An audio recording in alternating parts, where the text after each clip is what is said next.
అన్నయ్య, ఆ రుద్రభూపతి నీతో ఛాలెంజ్ చేసి, గేమ్ ఛాలెంజ్ చేసి, నిన్ను అమాయకుని చేసి, వాడు మోసం చేసి నీతో వాడు గెలిచాడు. వాడి తమ్ముడు హత్య చేసినందుకు ఆ హత్యా నేరం నీపైన వేశాడు.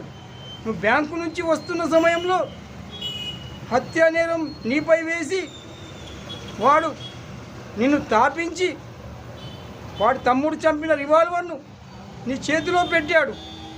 కోర్టుకు తీసుకెళ్ళి నిజం నిరూపించాడు. కోర్టు నీకు ఉరిశిక్ష విధించింది అన్నయ్య, ఉరిశిక్ష విధించింది. అది ఉరిశిక్ష కూడా ఈరోజు నిన్ను ఉరి తీస్తున్నారు అన్నయ్య, ఉరి తీస్తున్నారు. కానీ ఇంటి దగ్గర అమ్మ చావు బతుకులో మధ్యలో ఉంది. ఎవరు కాపాడుతారు?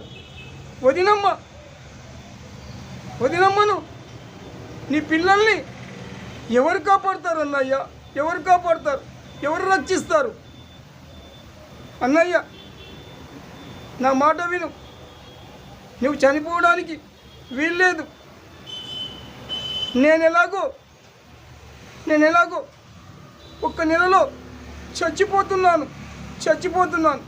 నాకు క్యాన్సర్ ఉందన్నయ్య, క్యాన్సర్ ఉంది. అందుకోసం నా మాట విను. నెలకు నీకు 1,00,000 రూపాయల జీతం వస్తుందన్నయ్య. అమ్మను, వదినమ్మను, పిల్లల్ని నువ్వు కాపాడగలుగుతావు. అందుకే జైలర్ నా ఫ్రెండు, మనమిద్దరం ఒకేలాగుంటాము. ఆ దేవుడైనా కూడా మన ఇద్దరిని గుర్తుపట్టడంలో కన్ఫ్యూజ్ అవుతాడు. ఇదే మంచి సమయం. నువ్వు బయటకు వచ్చేసేయి అన్నయ్య. నీ ఉరిశిక్షను నేను అనుభవిస్తాను, సంతోషంగా నేను అనుభవిస్తాను.